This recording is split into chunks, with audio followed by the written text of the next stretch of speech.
Bienvenue à tous. Aujourd'hui, on se retrouve pour un nouveau Face to Fight, une interview un peu particulière parce qu'on se retrouve avec presque toute la Old School Academy. En tout cas, tous ceux qui sont venus pour le combat de Ryan à la EC 11. Déjà, dans un premier temps, est-ce que tout le monde va bien? Est-ce que la préparation s'est bien passée? J'ai pas envie de répondre à la question. Ren, c'est toi qui Arrête, c'est attends de toi. répondre en vrai. Ouais, tranquille, j'ai pas fait de cutting, donc on m'en veut un peu. On m'en veut un peu pour ça. Je me fais toujours embrouiller depuis 2 jours là. Mais ouais, non, ça se passe tranquille. Ok, est-ce que, pour commencer, vous pouvez vous présenter pour ceux qui n'ont pas la chance de vous connaître, un par un, en quelques mots, votre carrière, vous en Ah, la êtes. pression, ça fait taf, ça fait réunion de taf. Vas-y Théo, commence. Hein. Alors moi c'est Théo Ulrich, combattant de la Old School Academy et actuellement à 4-0 En pro. en pro. Enfin, moi, c'est Ryan Balbali, combattant de la Old School Academy, actuellement 0-0 en combattant pro. Bientôt à 0.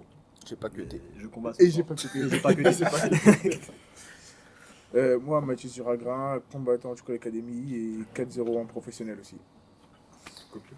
Je suis le coach de l'Old School Academy, Gaëtan Hurtel, mais accessoirement l'ennemi numéro 1 de notre suivi. Amaury Wako, 25 ans, 3-0 et actuellement en KSW. Il a 3-0, pas 4. Oh la merde. Qu'est-ce que Je suis à quoi 7-5 je crois. Ouais, je crois un truc comme ça. Ouais, Dis-nous 7-5. si tu réponds. 7-5, 6 KO. Combattant du KSW. Faut le dire. Combattant du Ouais, KSW. ouais, Tu mets des connes aussi, faut le dire. Pour moi, en tout cas, ce qui m'a marqué quand on vous voit comme ça ou quand on arrive dans la salle, c'est la relation que vous avez tous avec Gaëtan, du coup. Là, c'est une question qui s'adresse surtout aux combattants. Est-ce que vous pouvez la décrire? Qu'est-ce qui fait cette relation ici spéciale? Je sentais qu'il parlait de C'est familial. La relation Ouais, ici c'est spéciale, familial, c'est que. Ouais, c'est familial et Gaëtan, il instaure ce climat familial. Il arrive à. C'est naturellement en fait. Ouais, c'est naturel. C'est pas forcé. C'est à son image. Voilà. Et c'est ce qui fait aussi la force de la Old School. Hein. Ouais, c'est la force du club. On est Naturel, familial. ouais. Et puis voilà, en vrai. Et du coup, la même question pour Gaëtan. Qu'est-ce qui fait que, pour toi, ta relation elle est si spéciale avec tes athlètes? Déjà, je dirais pas qu'elle est si spéciale. C'est une relation qui est normale, saine, qui devrait être, selon moi, celle qu'on devrait retrouver dans un maximum de clubs et de structures sportives. C'est une relation de confiance, c'est une relation de transparence, d'hommes avec beaucoup d'affection, de réciprocité et de respect. Donc c'est quelque chose qui s'entretient, qui s'alimente. Et du fait de les avoir eus relativement jeunes, je pense que c'est un élément facilitant. Et du coup, vous nous avez dit que c'était familial. Vous pensez que c'est une des raisons pour laquelle actuellement la old school performe autant? Ouais, clairement. Par exemple, quand il y a des combats, des rassemblements, on est toujours en groupe, tout le temps. Que ce soit les pros, les amateurs, on est toujours en masse. En fait, il n'y a pas de distinction entre les loisirs et les professionnels. Dès qu'il y a quelqu'un qui combat, on se rassemble et puis ça s'entend dans le public. C'est pour ça aussi que, je pense, on fait la différence avec les autres clubs. Si tu regardes bien les compétitions, c'est rare les gens qui, quand il y a vraiment un esprit de rassemblement comme nous, je trouve. On peut le voir juste là. Rennes, en vrai de vrai, il aurait pu venir là juste avec le Toi, coach, on aurait pu venir avec un 3 là. avec juste Gaëtan, alors que tu as vu là, Voilà. on a une belle équipe. C'est toujours, en fait, c'est toujours les mêmes. On J'aurais change pu juste le changer. combattant. C'est juste le combattant qui. Une roulette de C'est une combattant. roulette. C'est tout. J'aurais pu ne pas dormir par terre. J'aurais pu. La semaine dernière, c'était. Non, ouais, la semaine dernière, c'était Théo. Même Ah. équipe. La même équipe. Ouais, La pareil. semaine d'avant, c'était Amaury. Même Avant, équipe. c'était moi. Et avant, Même c'était équipe. Michael. Toujours la même équipe. Toujours. C'est juste le combattant qui change à chaque fois.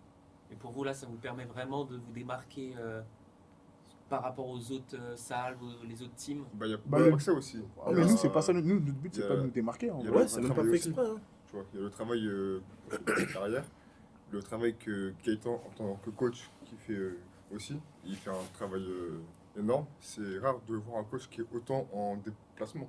Là, il enchaînait le PFL, le KSW, moi avec Hexagone, puis là, il est aujourd'hui avec Ryan. Ça fait au moins un mois là. Un peu Donc, plus ouais, avec Michael, plus, ça tu fait vois. plus de 2 mois. En vrai, le vrai, il est en déplacement. Et il vient pas que le jour J, il vient 2-3 jours avant avec le combattant pour être avec lui, pour le cutting, etc.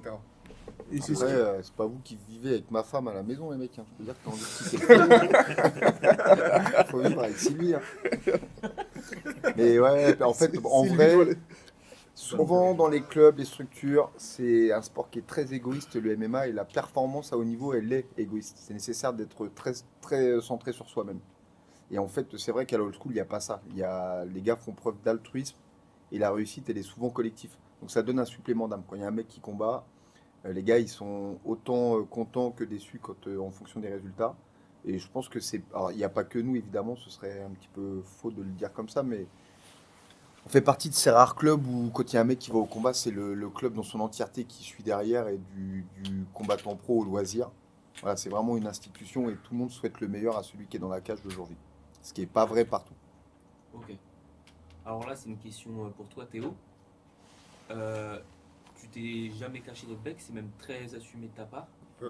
Est-ce que tu aurais un conseil pour ceux qui le vivent mal à travers cet handicap, qui se sentent mal de l'assumer autant que toi?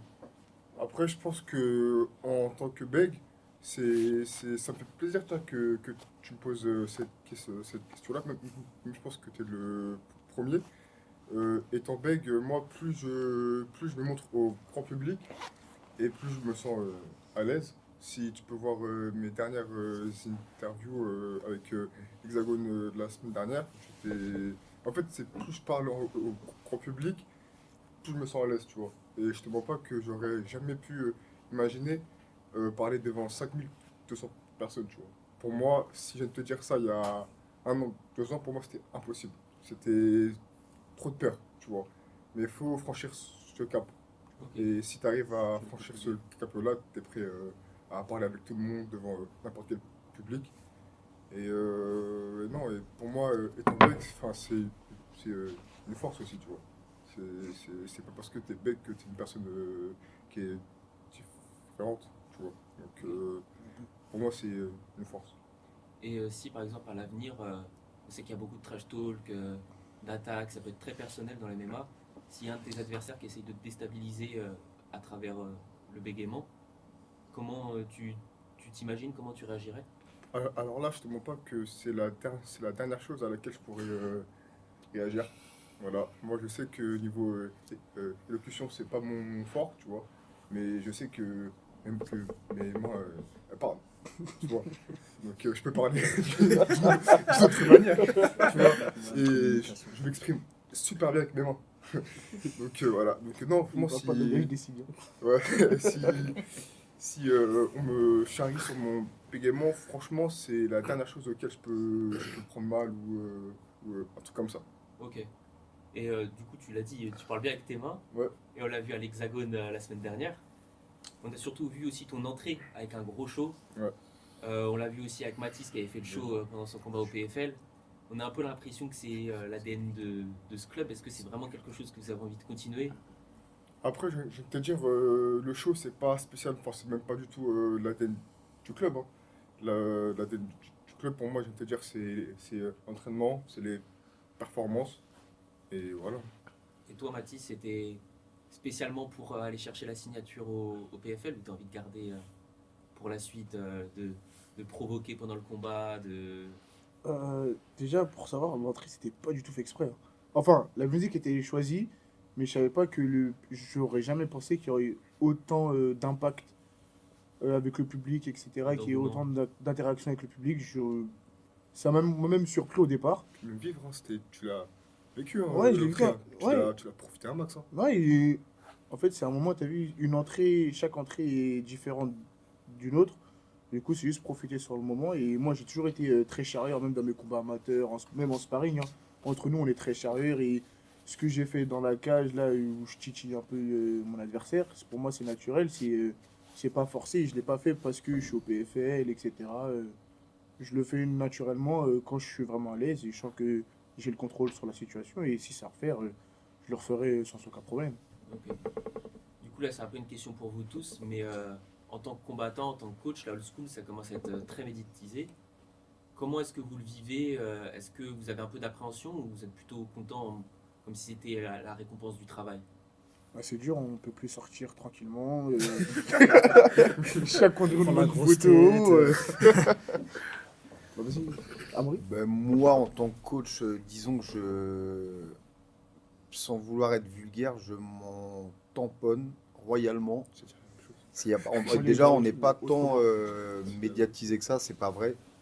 On parlait du combat de Théo tout à l'heure, qui a fait un combat qui, à mon sens, était le combat de la soirée.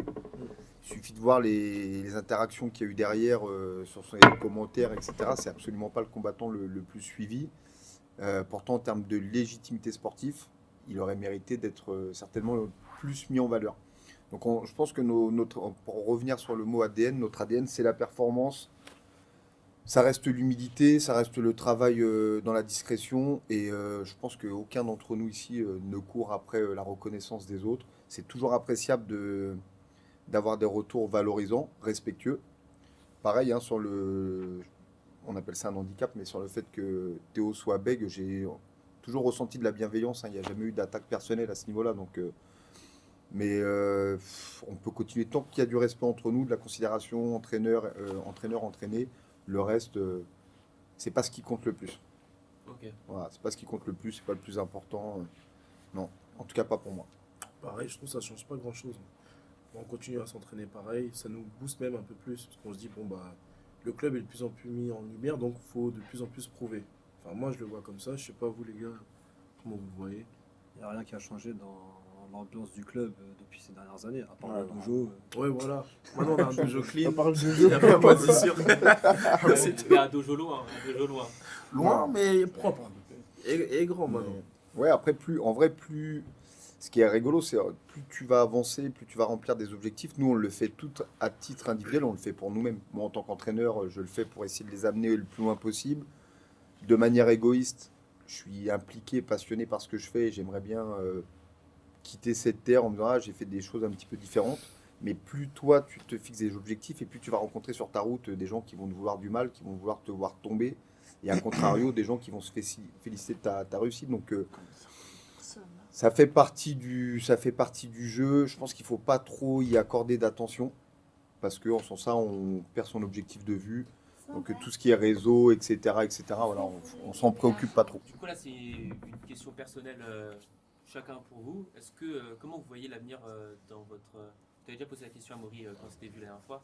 Et comment vous voyez l'avenir dans votre organisation? Est-ce que vous voulez continuer à aller chercher la ceinture? Ou est-ce que s'il y a l'appel d'une plus grosse organisation, voire, je sais pas, de l'UFC, imaginons grand, est-ce que vous répondez direct? Chacun votre tour, comme vous voulez. Alvin. Ah non, c'est ce qu'il dire Alvin en premier. Dans un premier temps, j'ai envie de revenir bien, combattre, gagner, regagner.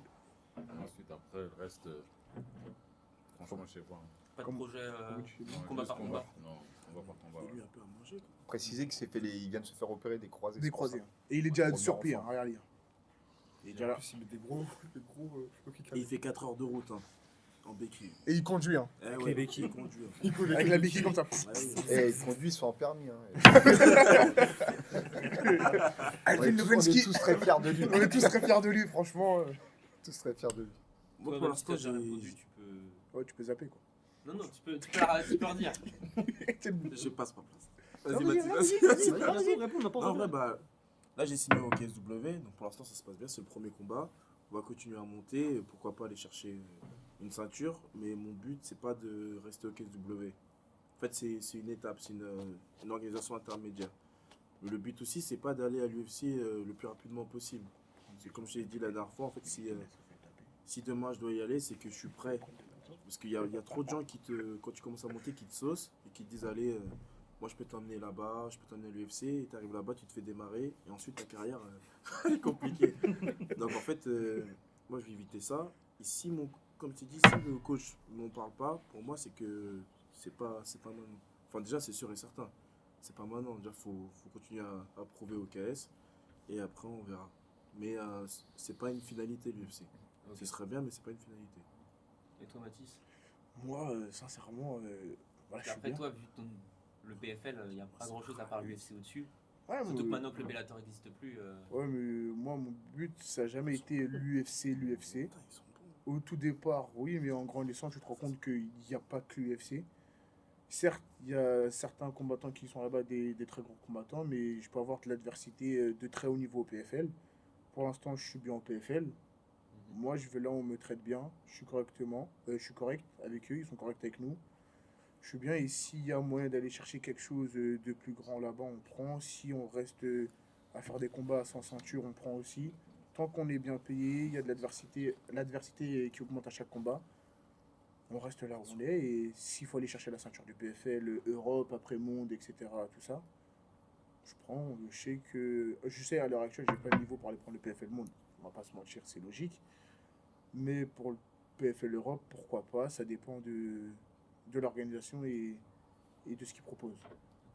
Donc les tournois ça t'intéresse ou pas? Ouais, tournoi, tu me dis 100 000, t'as vu qui ça m'intéresse? Tu me dis 100 000, tu me dis 100 000, ouais, ça intéresse. Sur le plan financier, ça intéresse.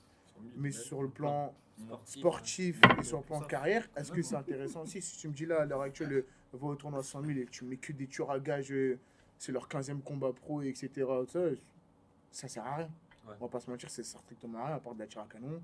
Boum, moi, merci, c'est gentil. Boum, il passe facilement, mais ça sert à rien. Ouais. Je préfère prendre mon temps et construire une belle carrière pour pouvoir monter progressivement. Et toi Ryan? Même si c'est demain, c'est ton premier combat, ce soir même, du coup, c'est le premier combat pro. Mais comment est-ce que tu vois même ton avenir dans l'AEC? Moi, pour dire la vérité, depuis le début, j'ai jamais aspiré à faire une carrière en combattant. Ok. Depuis le début que je fais du MMA, ça m'est tombé dessus comme ça. Ils avaient besoin de moi pour la Supreme League, donc j'ai dit oui. Il y en a qui ont de la chance. Depuis, je combats, mais je sais qu'à tout moment, ça peut s'arrêter parce que j'aurai la flemme, j'aurai pas envie. Ouais, donc c'est pas vraiment. Je suis comparé à eux, par exemple, toutes les personnes qui sont là, j'ai pas ambition d'aller taper les plus grandes. S'il y a de l'oseille, je viens, je prends, sinon la vérité, ça va pas m'intéresser. Ouais, en vrai, C'est pas le français. C'est tout. ça reste un sport en soi. Ouais, T'es moi pas c'est obligé pour de le le kiff faire que je en fais ça, famille, c'est vraiment pas pour. Tu kiffes? Je kiffe, mais. Ouais, tu kiffes? Ça, c'est le jour où t'en as marre. C'est t'arrêtes ça, quand tout. j'en ai marre, j'arrête, c'est ça. Ok. Mais je continue à m'entraîner, mais plus combattre, je pense. Je serai Ok. sparring partenaire, pour un entraînement, je serai toujours avec eux, mais je serai pas dans la cage. Moi, je comprends. Et toi, Théo? Moi, là, je suis actuellement à l'Hexagone. Aller chercher la ceinture de l'Hexagone, j'en fais pas une priorité. Je veux faire un maximum de combats avec de belles performances et d'aller chercher les plus grosses ligues au monde, les mecs les plus forts au monde. Mais non, je fais pas de la ceinture de l'Hexagone ou peu importe dans la prochaine orga où j'irai une priorité. Je veux performer, faire un maximum de combats, prendre un maximum d'expérience. Et voilà. Donc, dès qu'il y a un appel d'une plus grosse organisation, tu réponds. Je réponds, après on en parlera avec le coach, tu vois. Mais à voir, ouais. Ok. Et toi, tu vois comment les choses, Gaëtan, par rapport à tous tes athlètes, même ceux qui ne sont pas présents ici aujourd'hui, mais comment est-ce que tu vois la progression d'organisation en organisation, de combat en combat? Il y a beaucoup de ces. Il y a de la singularité, hein. Chacun d'entre eux, pour des raisons qui leur sont propres. Là, Ryan, il vient d'évoquer son cas à lui. Moi, en tant qu'entraîneur, c'est de l'amener, lui, dans de bonnes dispositions pour qu'il s'éclate, qu'il prenne du plaisir, qu'il combatte jusqu'à ce qu'il ait envie de le faire. Demain, il me dit, j'ai plus envie, il fera plus. Il n'y a pas de. Voilà, chacun est libre de tracer son chemin. Mon job, c'est d'essayer de les mettre dans les meilleures dispositions pour qu'ils puissent atteindre leur objectif personnel, discuter avec eux pour voir ce qu'il est envisageable de faire ou non.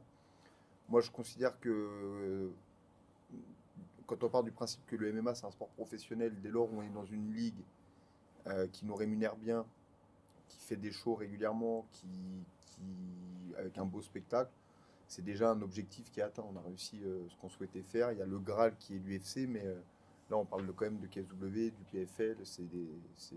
Ça pourrait être une fin en soi. C'est déjà un objectif C'est atteint. Très respectable. Voilà. Comme, Donc après, il y a aussi un facteur chance. Il y a des fois une question d'opportunité. Il y a des éléments qu'on ne maîtrise pas. Donc j'ai une vision plus ou moins pour chacun d'entre eux. Mais comme la vie est faite de plein d'incertitudes, je me stresse pas avec ça, on laisse faire les choses. Et puis voilà quoi. Mais disons que moi, à titre personnel, en tant qu'entraîneur, je serais très heureux d'en emmener un. Je suis déjà très heureux du chemin qu'on a fait. Là, on a deux combattants KSW, un combattant PFL. Théo, On sait que c'est clairement un des plus gros prospects du MMA français. C'est pas rien pour un club. Je serais très fier d'avoir un mec qui signe à l'UFC. Potentiellement Michael Aljarouche si les choses se font. Si c'est pas lui, ce sera un autre. Donc voilà, ça c'est de manière un peu égoïste. C'est un objectif que j'aimerais bien remplir ça. Bon, après, ça se comprend en tant qu'entraîneur, c'est un peu l'accomplissement ultime d'emmener quelqu'un aussi haut dans le sport. Bah, l'accomplissement ultime, c'est ce qu'ils sont devenus. Hein. Je ne vais pas rentrer dans des détails, mais ce qu'ils sont eux déjà en tant qu'individus, en tant que personne, je trouve que c'est déjà une réussite. J'ai le sentiment d'avoir réussi mon job. Après, tout le reste, c'est du bonus. En vrai, de vrai, tout le reste est du bonus. Ce soir, je vais être aussi impliqué et passionné pour le combat de Ryan, qui expliquait tout à l'heure que finalement, lui, il n'a pas de grands projets, que si demain, j'ai un mec à l'UFC, en fait. Ça, c'est quand on est passionné par son travail et par son rôle d'entraîneur, en vrai, il n'y a pas de... Tout est cool. C'est pour ça que je dis toujours, l'aventure, elle est au moins plus intéressante que le résultat final. Ok. Et c'est quoi ton sentiment, même si tu en as déjà un peu parlé, d'avoir pu emmener des combattants qui sont parfois depuis très longtemps avec toi, d'avoir pu déjà les emmener aussi haut et un peu qui deviennent parmi les plus grands prospects français? Il y a de la fierté. Hein. Je suis fier, c'est mon travail, j'y accapare énormément de temps, ça me demande beaucoup de temps. C'est le métier qui me passionne, être éducateur, formateur. Donc, disons que c'est des paliers qu'on franchit à chaque fois, des objectifs qu'on atteint. Ça me donne un boost supplémentaire pour continuer dans cette direction-là. Et ça m'encourage à espérer aller plus loin. Mais non, il y a une grande satisfaction, c'est clair. Et puis, c'est toujours, selon moi, plus plaisant de former quelqu'un et de l'accompagner au très haut niveau plutôt que faire de la récupération comme ça se fait communément dans le milieu. Donc je préfère aller moins haut avec des jeunes qui ont été avec moi dès le début du projet plutôt qu'aller au sommet, me voir récompensé du titre du meilleur entraîneur alors que j'ai récupéré un garçon qui était déjà au très haut niveau. Donc c'est cette aventure-là moi qui m'intéresse et qui me plaît le plus. Ok. Et pour chacun d'entre vous, est-ce que vous auriez des conseils pour quelqu'un qui entre guillemets vous prend pour exemple, qui aimerait se lancer dans le MMA, que ce soit amateur ou professionnel? Faut charbonner. Hein. Travail, discipline, il n'y a que ça. Discipline, travail et confiance en ton coach. Oui, en soi aussi. En soi aussi, c'est important et ne pas avoir les yeux plus gros que le ventre. Un bon entourage, Un ouais. bon entourage aussi, c'est Très important. La tête sur les épaules parce Ouais. qu'on se croit trop fort. Trop rapidement aussi. On peut penser qu'on est plus fort que ce que l'on pense. exactement. Et il suffit que tu aies 2-3 bonnes perfs et qu'il y ait un entraîneur qui voit ton potentiel. Il dit ah, mais t'inquiète, moi je vais t'emmener là, etc. Et toi tu dis ok, bah, c'est ce que je veux. Bah, ok, moi je quitte ce coach-là, il va avec lui. Et boum, après tu te trouves emprisonné, etc. Non, juste avoir confiance en ton coach et en toi, et comme mes camarades ils l'ont dit. Hein. Et c'est un peu ce que tu disais à Maury la dernière fois. C'est que il y a des gens qui te disent, un entourage qui te dit que c'est bon pour l'UFC et une fois que tu arrives à l'UFC, tu te fais fraud check et c'est fini. Oui, c'est pour ça moi je pense qu'il faut prendre son temps. Enfin, si tu veux commencer, tu as pour ambition de faire des combats et c'est le tout début, déjà il faut que tu aies de bonnes bases, moi je pense. Tu as des bonnes bases, tu te laisses le temps. Par exemple, avant de combattre, j'ai pris 1 an à peu près où je m'entraînais tout le temps. Le coach il me disait bah, tant que tu sais pas te relever, tant qu'en boxe tu sais pas faire ça, je t'emmène pas. Et donc du coup j'ai attendu jusqu'au jour où j'ai eu des petites bases solides et après on est parti au combat. Et à chaque fois, les combats ils sont faits petit à petit, ils étaient espacés pour voir à quel point j'avais progressé. En fait, c'était des checkpoints à chaque fois à passer. Je faisais un combat, on voyait des bonnes choses, des choses à améliorer. On laissait quelques mois, on essayait du coup de renforcer les défauts. L'autre combat, on voyait s'il y avait une amélioration et ça s'est fait comme ça, de petit à petit, jusqu'à prendre la ceinture à l'AEF. Et après, on est passé pro. Ok. On a bien pris le temps. Comment ? J'aimerais juste rajouter un petit truc, c'est que la compétition, c'est pas fait pour tout le monde. Parce Ouais. qu'il y en a beaucoup, c'est en vogue, le MMA, c'est stylé, on va partout avec l'expérience du MMA depuis 2020, depuis la légalisation. C'est pas parce que je fais du MMA en club, je côtoie des compétiteurs, que moi aussi, forcément, je serai un grand compétiteur, je vais aller au haut niveau. C'est pas fait pour tout le monde. Là, par exemple, on est tous les cinq ici. Ça se trouve, là, il y en aura qu'un seul qui ira ça sera le top 3 mondial. Ça se trouve, il y aura peut-être personne. Ouais, on va s'arrêter, je sais pas, dans le top 15, peut-être pas rentrer dans le top 100 ou je sais pas. On sait pas de quoi il fait demain. Et faut pas se dire je commence. C'est bien d'avoir des certitudes, d'avoir confiance en soi, mais c'est pas fait pour tout le monde. Le MMA, c'est dur, c'est des sacrifices. On l'a tous fait. Et c'est pas obligé Juste en de. faire par plaisir, quoi. On en connaît Aussi. dans les circuits, ils font des MMA League, etc. Tu vas avoir plus de 30 ans, il kiffe juste la compète. Bah, par exemple, comme Ryan, il kiffe la compète et il fait parce qu'il aime bien. Et c'est pas obligé de faire de la compète et d'aller au niveau. Tu peux faire, on en a beaucoup au club. Hein. Au club, aux compétiteurs, il y a combien? Il y a 10% de compétiteurs au club. Ouais, quelque chose comme ça. Quelque chose comme ça. Et tout le reste, en fait, c'est que des non-compétiteurs. C'est grâce à eux qu'on vit et c'est grâce à eux que le club y vit. Du coup, faites ce que vous aimez, vous forcez pas à faire plus parce que les autres aussi ils font plus. Soyez honnête avec vous-même et vous mentez pas. Ok. Du coup, une dernière question. Est-ce que, du coup, d'habitude, on en demande 3, mais là, on est un peu nombreux. Est-ce que vous auriez chacun un combattant à nous conseiller qu'il faudrait suivre en 2025? Michael Aljarouj. J'allais dire hors old school parce que sinon, c'est trop simple. Un combattant français? Français, étranger, connu, pas connu. Pour vous, c'est un combattant qu'il faudrait suivre parce que ça va être son année. Moi, je dirais Fares Ziam, qui est déjà au très très haut niveau, mais j'aime bien le bonhomme, j'aime bien son humilité, j'aime bien ce qu'il représente. C'est un garçon qui a une progression linéaire, constante, Ouais. qui n'est pas le plus actif sur les réseaux, qui n'est pas dans le trash talk. Mais c'est un garçon qui a fait que progresser à l'UFC, qui a été remercié une première fois, qui est revenu, et qui a roulé dernièrement sur Frévola, avec une grande facilité. Et je ne serais pas surpris qu'on le retrouve dans le top 5, top 6 d'ici Surtout qu'il a un combat de prévu. un dans ou pas deux longtemps combats, à ouais. Abu Dhabi, Le premier. Donc je trouve qu'il c'est un petit peu l'antithèse du monde du MMA moderne où effectivement on laisse trop de place au trash talk. Lui c'est un petit peu le contre-exemple. Il est là par ses performances et puis à chaque combat il gravit une marche supplémentaire. Donc je crois qu'il peut monter très haut en 2025. En tout cas je lui souhaite. Ok. Et si on parle des combattants comme ça, moi je dirais Lapillus. Ouais, mais Taylor. c'est n'importe qui. N'importe Taylor. qui, selon vous, qu'il faudrait suivre. Taylor Lapillus. Ouais, Taylor Lapillus, moi je trouve qu'il a, il a le potentiel pour aller chercher le gratin de sa KT. Et en vrai, ouais, pour moi, c'est là, ce qui me vient en tête, c'est Lapillus. Ok. Voilà, Taylor.